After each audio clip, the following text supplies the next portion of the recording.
আজকে আমাদের পরিবর্তন না আসার কারণ কি জানেন? কোনো মানুষ পরিবর্তন হয় না কেন? একটাই কারণে। দেখবেন গ্রামে কিছু লোক আছে, জিজ্ঞেস করুন, পুরো গ্রামে ভাই আমার মতো ভালো লোক কেউ না, সবাই খারাপ, খালি আমি ভালো। এই কথাটা যে বলবে সবাই খারাপ আমি ভালো, ওই মালটা সব থেকে ডেঞ্জার।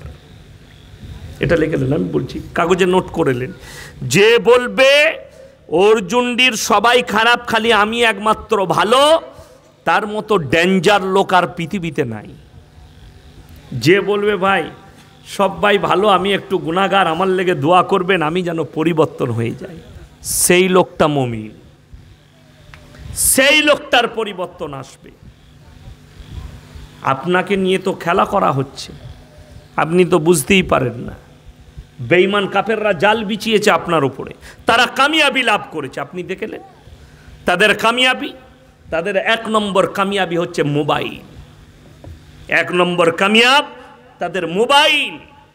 এর থেকে বড় ডেঞ্জার শয়তানের অস্ত্র আর কিছু নেই, যেটার দ্বারা ব্যভিচার আম হয়ে গেছে, যেটার দ্বারা মানুষের চরিত্র নামর দিকে নেমে গেছে।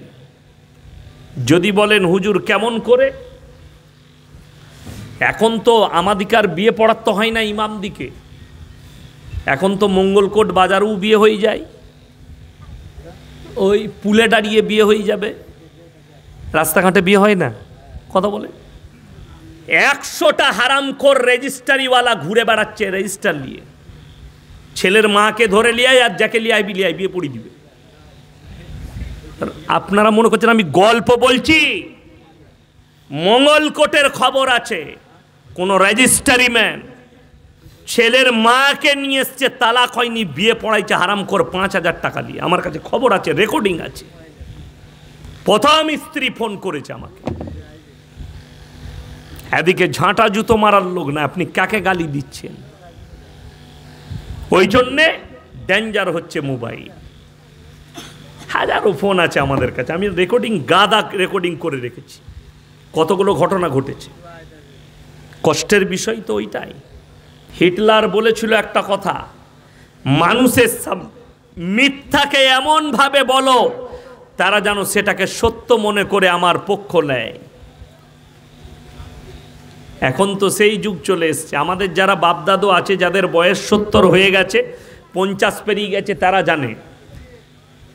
আমাদের বাপ চাচারা, আমাদের দাদরা, তারা কি বলতো জানেন? মিথ্যা কথা বলতে ভয় খেত, পাপ হবে বলে, গুনাহ হবে বলে, ঠিক কি না? আর এখন লোক সত্য কথা বলতে ভয় খায়, কেউ কলারটা ধরবে কি না, তার থেকে না বলা ভালো।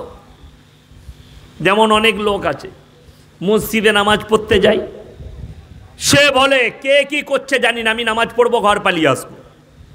আমি বলে যাচ্ছি কাগজ থেকে তা লিখে যান, সে মুমিন হতে পারে না, সেই লোকটা মুমিন হতে পারে না।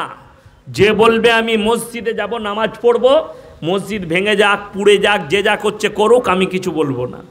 আপনি যদি মুমিন হন, মসজিদে যদি কেউ উজুর পানি বেশি খরচ করে, আপনি বলতে পারলেন, যদি বলেন যে ভাই কলটা খুলে দিয়ে গল্প করিস না, আগে উজু করে নিয়ে তারপরে গল্প করবি, আপনি নেকি পাবেন, হক কথা বললেন বলে। জোরে বলুন সুবহানাল্লাহ।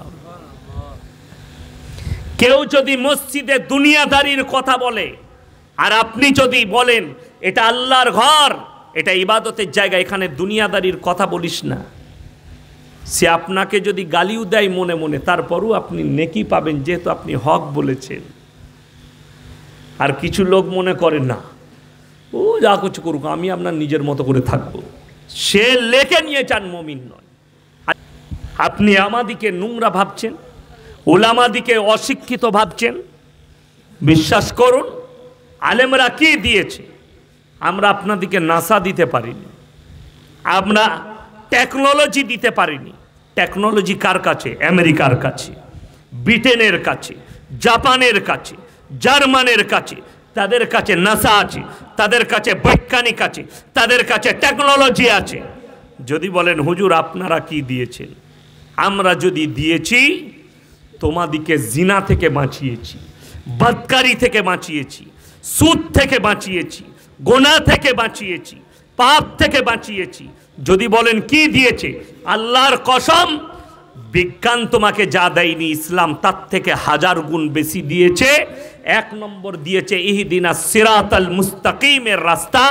দ্বিতীয় নম্বর হচ্ছে জিনা করা পাপ, চুরি করা পাপ, মিথ্যা কথা বলা পাপ, ব্যভিচার করা পাপ, বাপ মায়ের সঙ্গে খারাপ ব্যবহার করা পাপ, স্ত্রীর সঙ্গে খারাপ ব্যবহার করা পাপ।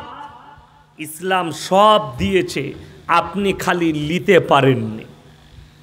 একজন ফোন করে বলছে, হুজুর ঘরের ভেতরে কুকুর রাখবো। আমরা বইয়ের সাথে শুয়া, তোর তুই পালঙের নিচেই শুবি, তোর বইয়ের সাথে কুকুরকে শুয়া।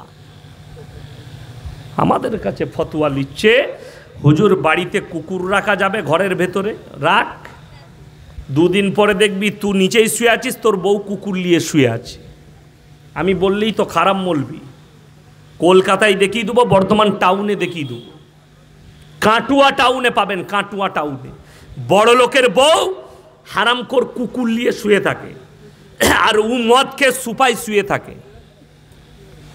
কুকুরের পেছনে 10,000 খরচ করে, 3,000 খরচ করে, একটা গরিব দরজায় পৌঁছালে তাকে 10 টাকা দিতে তাদের গায়ে লাগে। তাদেরকে কি বলবে? তারা কুকুরের থেকেও খারাপ আমার কাছে, তারা কুকুরের থেকেও খারাপ।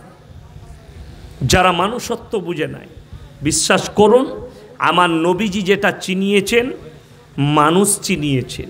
যদি বলেন কি করে, আল্লাহর হাবিব সাল্লাল্লাহু আলাইহি সাল্লাম বললেন, হে আমার সাহাবীরা শোনো, তোমার বাড়ির পাশে কে বসবাস করছে দেখো না, দলিত হোক, আদিবাসী হোক, হিন্দু হোক, খ্রিস্টান হোক, সে যদি ক্ষুধার্ত হয় খাবার দাও, বস্ত্রহীন হলে বস্ত্র দাও, বিপদে পড়লে পাশে দাঁড়াও। আমার নবীজি, যে নবীজি মানুষের খিদমতের কথা বলেছেন, জাত বিচার করতে বলেননি, সেই নবী কত বড় আদর্শবান। তার উম্মতরা যদি নবীজির আদর্শকে মেনে নেয় কত বড় আদর্শ পাবে, জোরে বলুন না সুবহানাল্লাহ। নবীজির আদর্শ। এরা তো কুকুর পালছে বইয়ের সাথে শোয়াবার লেগে, আর আমার নবীজি বিড়ালের ঘুম ভেঙে যাবে বলে চাদরটা ছিঁড়ে বিড়ালকে ঢাকা দিয়েছেন, জোরে বলুন সুবহানাল্লাহ, রাস্তায়। আর নবীজি আদর্শ দিয়েছেন মানুষত্বর আদর্শ। কষ্ট এই জায়গায় লাগে। আজকে আমাদিকে অনেকজন বুঝাচ্ছে, আমাদিকে ফোন করছে। এই সেদিনে ইমাম সাহেবদের মিটিং ছিল কলকাতায়, আমি জানিও না, পরে আমি মোবাইলে দেখলাম কোনো মিটিং ছিল। আমার এলাকার 1-2 ইমামকে জিজ্ঞেস করলাম, হ্যাঁ গো কলকাতায় গিয়েছিলে? বলি জি, মিটিং ছিল জি। কেউ কেউ লিখেছে ইমামদিকে অপমান করা হয়েছে, 500 টাকা বাড়িয়েছে, ইমামদের অপমান। আমি কারুর চটি চাটা লয়, আমার 23,000 জলসা ছুটছে, খুলে দেখবেন আমি কেকে কেকে বাঁশ দিয়েছি, বুঝতে পারবে আমি কি মাল। সব থেকে বড় অপমান মুসলিম সমাজের লোকরা ইমামকে করেছে, মুসলিম সমাজের লোকরা।